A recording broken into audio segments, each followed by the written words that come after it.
Welcome back to part 3, discussing politics with my friend Kate White, aka Mama Kate. Now, this series is all dedicated to all the things happening politically. In the first podcast series, we really outlined political grief. What is it? How does it affect us? How does it affect generations to come? And even how have we carried things forward with that. So if you've missed that, go back and listen to the first episode. The last episode that we did was all about healing, and whether you feel like you have been affected or not, I'm here to tell you that the energy surrounding this whole universe, you have to feel something. We outlined what that means, and we even gave a couple of little fun exercises you can do. Val shared about how her children had done some of the exercises. So I'm So so fun. happy. Yeah. And so please share what you're doing with us. I have a Facebook group page for Catch Some Soul Shine. So yeah, join that.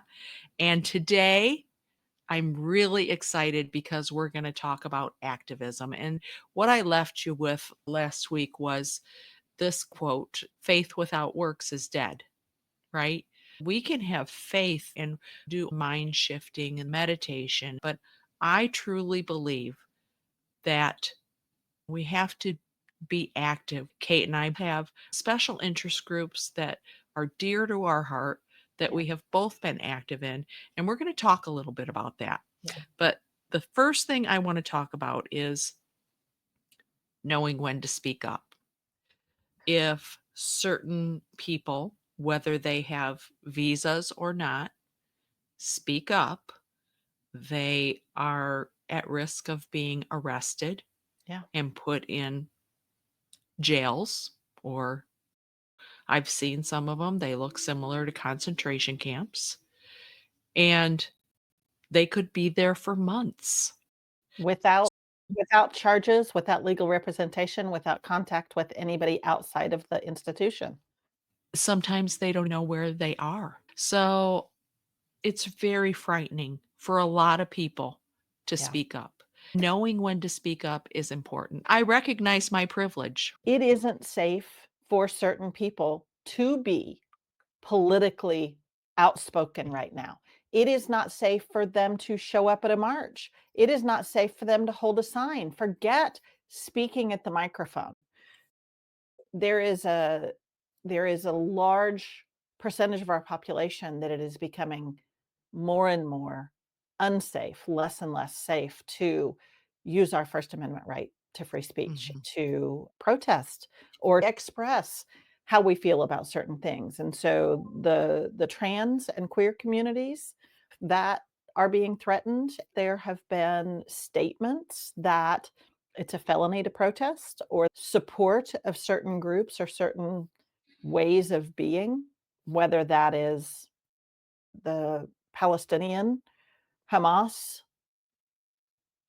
situation or whether it is trans rights, gay rights, another marginalized community, people who have Well, black and my brown skin. my community is addiction recovery. Last week I saw huge cuts to the federal agencies that help those marginalized people, and they're ramping up the legal consequences of people who use Right, drugs or people that end up homeless because they are addicted to right, substances. right. So, if we're really going to help people, locking them up is Yeah, not the answer. It no, never has been.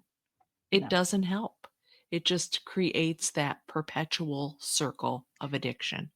And it's So, that isolation, keeping them yeah. isolated and not connected, which we know that connection is one of the most important ways that we can support many of these communities, whether it is people in recovery, whether it is the trans and queer community, whether it is black and brown. Mhm. Connection is the way to help people feel supported. And so that's why talking about activism and coming outside of our homes is Mm, near to my heart because I can do a lot right here in my home. I can mhm. do things to help myself feel better.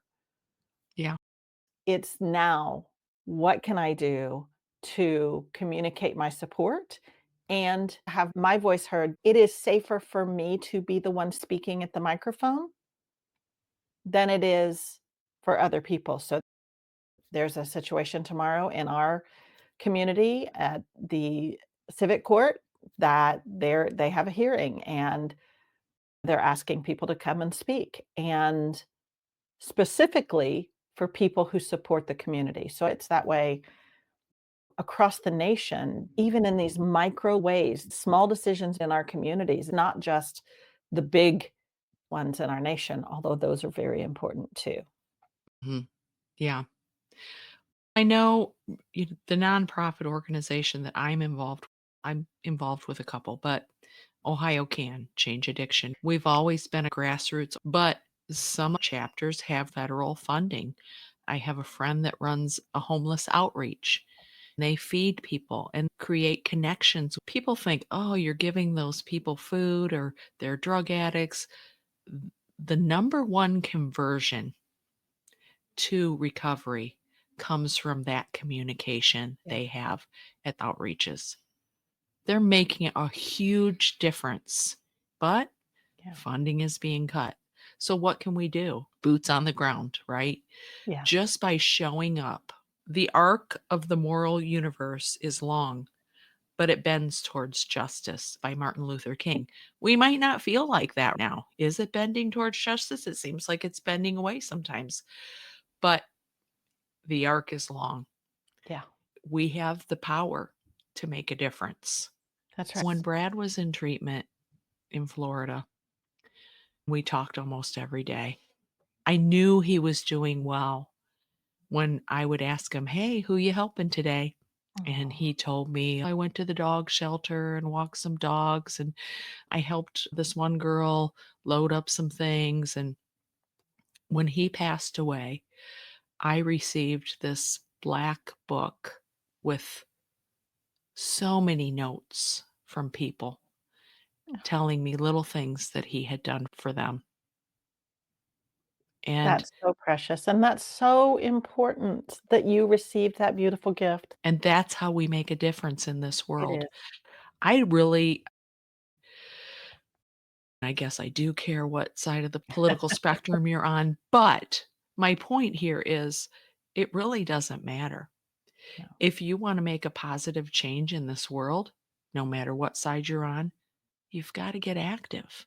You can't just throw money at things. You Yeah, need people helping people. and being passive got us where we are.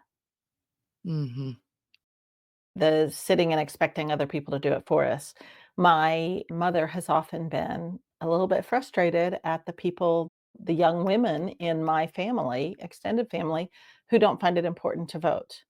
Marched on the streets in her white dresses, carrying signs. There are people who have given their lives for freedom. The large veteran population impacted by some of the changes today, they have stood up and they have done their part to serve our country. It's time for those of us who are able and who have an opinion to speak up and support the work they've done, the work our ancestors have done, and to set a precedent for how we want our world to be going forward. We get to have our voices heard. One of the things I was gonna talk about was active burnout with the young population. Even my kids, "I'm not gonna vote, it doesn't matter, my vote doesn't count," and that is being rippled throughout It is. Generation X. As much as I hate to say this, what's happening right now is ruffling a lot of feathers in Generation X, and maybe it's something we needed to get them going to make contributions and Yeah. do some things. And they're also the ones who are going, I don't know what to do. So if we've got the energy, get out there, join Dawn and I in speaking up in your communities, find a way to support whatever you're passionate about or fear Do something positive instead of sitting in fear. Go have your voice heard. Do Right. something active. So I wanted to talk a little bit. I've mentioned I love Ohio. One of the things in my counties we help people with early recovery. One small thing can throw you off track. Let's say a part goes out in your car and you can't get to work, or you needed these work boots to start this new job, your electric bill, you don't have money to pay it. We give out gifts of love, thousands of dollars worth of gifts of love to people in early recovery that need a little extra help. So that is something that has been really near and dear to my heart because even with helpful government agencies, there's a lot of red tape. You don't get the Right, money right away, you don't get the help right away, right. and by the time you get it, the job's gone or Yeah, the electricity's turned off. Another thing I got involved in was a Facebook initiative called Mobilize Recovery. It started with Ryan Hampton, and he gathered people. I don't know how I got picked, but I did. We went out to Las Vegas and we like put our minds together in this big sacred space, which I'm going to let you talk about because you brought that sacred circle thing up. We got together, put our minds together, and came up with ideas. Just having that togetherness, yeah. forming that community is really important. I'd like you to share things that are really near and dear to your heart that you've done. I know you do the Mama Kate Love Notes live I on do. Facebook. They're I free, guys. Yep. Just go to her site and you can get a little love note every day. But tell us about some other things. I've mentioned numerous times that the trans community is one I have a lot of passion and compassion for. There are members of my family who identify as trans and dear friends in transition. Tomorrow, Monday, March 31st, is the Trans Day of Visibility, a nationwide initiative, and that's part of why we are marching tomorrow from our we have a Four Freedoms monument here in town, and we're marching from there to the Civic Center. My body being present is a show of support. I'm passionate about the queer and trans community. I am passionate about immigrants and people who have chosen to move to this country to make our country a better place, as well as to make their own lives better. I am passionate about children with special needs. I spent 30 years as an educator, and the first 9 of them, I taught special ed and special ed from K-12 and all disabilities, and without the support of the community and without the initiatives that are funded by the federal government, those children would not be where they are today, would not have had the experiences. So I'm this multi-passionate about all of these things person, which is where the daily love notes come in because I can reach people. If you're looking for a way to be active in your community, Facebook, Instagram, Blue Sky are great ways to connect with people who need support. There are private Facebook groups, but there are also ways that you can simply search for ways to show my support people with special needs, ways to show my support to the homeless community. And you get a lot of great opportunities. Dawn and I were talking about ways we can show up. It may not be safe for the people who are experiencing the persecution or the loss of funding or the reduction of rights to speak, but it is safer for me. Mhm. So it's important for me to be the one having my voice heard. I'm going to do this in love. I'm going to do this in positivity. I'm going to do this in faith. I'm not going to do this in negativity, fear, persecution, and accusation. I'm going to say Mhm. what I want to see happening in the world. I want to stay in the frequency and vibration of creation, implementation, empowerment. We've mentioned several areas in just social justice right now that could use support by speaking up, by showing up, by carrying a sign, marching, sending letters, sending postcards. But what if you don't feel safe doing that? What Mhm. if you aren't safe? There are initiatives out there, put light a light in your window, back when we used Yeah, to, we were talking about you that. know? So, Yeah, when Overdose Awareness Day is around, I have a purple light bulb that I shine, and I'm yeah, vocal on social media about it. People have reached out to me yeah. in private, and I've been able to help them. So, you just don't know what kind of a You don't. difference you can be just by putting that little light in Yeah. the. And oftentimes, we'll in our little circle profile picture on Facebook, we'll change it to support for Ukraine, support for Trans Visibility Day, Trans Day of Visibility, for whatever it is. That's another way. People have contacted me same way through private channels to say, "Hey, look, I see that you support this. Is there any way that I can pick up the phone and call you? I'm feeling isolated." Connection and feeling supported by people can make a difference, like you, Dawn, with your purple light and all the other ways you show up for your community. Marching. I Yeah. haven't been to many marches. I have been to several supporting the trans community, and I will continue with that. I also want to be supporting the greater community that is wanting our freedoms to remain, whether it's voting rights or not making homelessness a crime. I want my voice to be heard. My neighborhood is big where people walk. I have sidewalks and driveways in front of my house. I can invite the girls across the street to draw hearts, write love, and put rainbows as a silent way to support for the people who are in my community. I Mhm. can put a bumper sticker on my car that says coexist. I can do all these little things, subscribe to the people making positive changes. I don't want to be part of the fear. False information. I Right. want to represent positive change. The quote that says, and I'm not going to be able to pull it out now, but for good men to do nothing is what it takes for evil to take over. I don't want to be that person doing nothing. Dawn, your invitation to join this podcast series makes it feel like not only are we doing something, but we're giving our viewers something to do. So I just am Right. so grateful to you for really reaching out and It's building been a this. it's been really so beneficial, and I've had so many people reach out and say how important this is that we're doing this.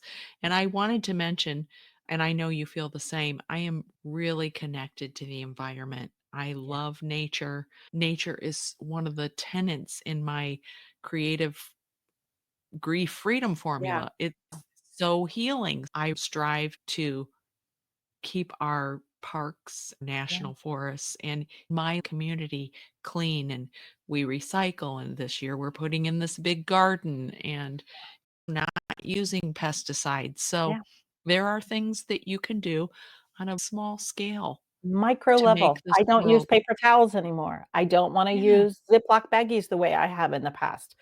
Well, yeah, if I use them, they're gonna get used 10 times before they're discarded. They can yeah. be washed and dried. I feel like my grandmother who used to save bread ties. I know. She used to iron aluminum foil and use it Yeah. again. Guess what? There I am, Uh, composting. Never yeah. thought I'd be a composter. Composting, growing my own Mhm, vegetables, doing those things that it takes to keep me and my family safe, but also then it's helping the pollinators. It's reducing the impact of plastics on our environment. It's mhm, those single-use things. I am using mugs to hold my yarn and my because that might not be a mug I would keep forever. I've gotten several mugs that as gifts that mhm. teachers get them often. I'm not gonna just get rid of them if I can use them to hold paint water. We're gonna be creative about ways to support our environment, and I'm really glad you brought that up because it's not just the Yeah, people right now who need our support, although the people who support our public parks and our national parks need our support. They need to hear they're valued. right. That's what it all comes down to is humans are of value. Yeah. I wanted to say this quote too. I wrote it down. You cannot change any society unless you take responsibility for it unless you see yourself as belonging to it and responsible for changing it. That's by Grace Lee Boggs and Beautiful. highlights everything we've said. Yeah. Do something to make a difference, Yep. and you become a part of the solution as opposed to part of the problem. Kate showed me a project she's going to share with us. So, as well as trying to be out there and show support for other people, I still am trying to keep my creative practice growing, not just maintaining, but growing. You sharing what you're doing with your children to use the mandalas and color, like we suggested last week, got me thinking, what was it that I did as a kid that I really loved? And one of them was making God's eyes, where you put 2 sticks Yes. together and wind it around, and the other was taking the shoebox lid, creating a loom by winding thread and creating a little hair tie as a shuttle to go over under. I've done this one the last few days since Val, I saw you share your idea with your kiddos, because it got me thinking how I could support the children because, Mhm. again, passion area. But what I've done is I've started using several different balls of color, letting each color stand for something, and then weaving those colors in. And today was the first day I got to add green, and green was feeling on top of the world and creative and like spaciousness. And I connected it to nature. So I cleaned my sitting room, and I still have my studio to create that space. That spaciousness connected me back to my nature as well as being thunderstorms Mhm. here. You can do this with whatever color, or just play, do the Yeah. whole thing at once. Then you hang it, just clip the top, and it's a little weaving, and you can hang it in your house. I'm sure you remember doing that as a kiddo in elementary I school, do. but It's my yours little was here's incredible. here's my little project for you. You can see, oh, I have words here, right? Freedom. Can you see that? Yep, I just little have, words cut out of a magazine. yeah, magazine, newspaper, whatever. Yeah. Freedom, family, you are like me, Mm, think, mm. and some I've covered up. I just glue them down. These are trees, and it's really, You've it gotta might say look why the simple. trees. You have to tell them why the trees. I loved that. I'm a tree hugger. I love trees. Peace, justice, and mandalas. With this, I use a pencil. Scratch, scratch. The first layer is pencil. The second layer, I added black ink, went heavier here, covered up some words, left some I showing. love that. Then I took a white pen and I added white scratches. Nice. This brings me to a question, Val, Yeah. about sketchbooks. Can you show Yeah. the cover of your sketchbook? I covered it. This one is Soho by Okay, Brick, and I okay. got it off of Jerry Arterama. It wasn't Yep. expensive. I think it was just like a sketchbook, and Yeah. if I need a page heavier, I'll just take some gesso and paint over the page I and let love it that. dry, and Do you know I've never that gives gessoed it, in my notebook? You taught me mhm, something. Thank you. and it gives it some Mm, grit and it makes it a little bit heavier so you can yeah. do things. I'll show you Mm. another one even though Then I'm not done with it. here's a I while she's looking that up, here's another just simple little mixed media sketchbook, and it Yeah, has a nice little cover, and it's just I take notes in it as well yeah. as do art. It's become more of a notebook than an art book. I capture little things as we go. It has to This be fancy. this Love. page is black gesso, and I took a compass and I made some circles. I'm not done with it. I'm going to add some color and probably more stuff. Just a little bit of black gesso. I use Yeah, it a lot. And the reason I use gesso as opposed to just painting a page white or black or blue, then when you want to draw on it, or you can use colored pencils, it grabs it and it love holds it. When you want to paint on it, it grabs it and holds it. You could even watercolor on white gesso. that's awesome. I highly recommend that. This little book, this for me, I enjoy looking through it. I encourage you to get a sketchbook and start doing some exercises. We're going to end our series, and I'm going to miss doing this because I this has know. been Okay. so awesome. But we're going to talk about navigating divided relationships. I'm not alone. I cannot be alone that I have people that I love that are not on the same wavelength or thought process as I am. Yeah. But I can look past that and navigate those relationships. It's going to take True. love and compassion. Remove our skin, and we're all the same underneath. There are no Mhm. differences. I've had people say cruel, horrible things to me. Yeah. One of the toughest was promoting Narcan because it saves lives. I don't know why they would do this. I think they're just ill, don't understand. And they said, your kid chose to do that. He deserved to die, My basically. gosh, Dawn, I am so sorry. That's nothing you should have And experienced. Brad and deserves it more was respect than that. it was really hard and I carried that. But then I learned not everybody has to understand until it hits Yeah. close to home. Yeah. And then they change. Or they And don't. and I don't wish that on anybody. I have a family member that believes completely opposite, and it's caused hurt feelings on both sides. How do we come together Yeah. to It's gonna heal be a that? good It's discussion. gonna be a great discussion. Yes, it is. Yeah. And if you've got questions about that, it would help if you ask them in the group so we can Mhm. address those things since this is our last episode. If you've got Mhm. questions, it's possible we'll be able to answer your questions in next week's episode. Or maybe of the following. Leave some I comments leave for this. On YouTube, you can leave comments, suggestions. We would love to hear those. We also have that Facebook group. Kate and I are administrators, so we can answer your questions. Thank you for tuning in to this episode. Thank you, Kate, for your passion. If you'd like references of where to get information or, how you can be active, let us know in the comments about that too, because we would be glad to share that with you. yeah, All and if right. it's okay with you, I can put some of the things that you and I talked about in our Facebook group. See you next week on Catch Some Soul Shine. Don't forget to hit that subscribe button, the bell, leave us a Share. comment, share it because we are doing this to help people. See you next Thank week. you.